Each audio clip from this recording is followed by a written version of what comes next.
কি, বর্তমান দেখি সব সরকার শুধু বাবাকে মানে মাকে নিয়ে গান করে, বাবাকে নিয়ে করে না।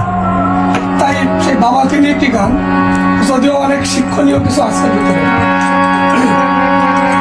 আমার রোজগার নাই বুড়ো বাবা, বসে বসে খাচ্ছে খাবার। যখন বাবা মার চাকরি থাকে না, বিশেষ করে বাবা যখন চাকরি থেকে রিটায়ার্ড হয়, তখন কিন্তু বাবার যত্ন কমে যায় সংসারে।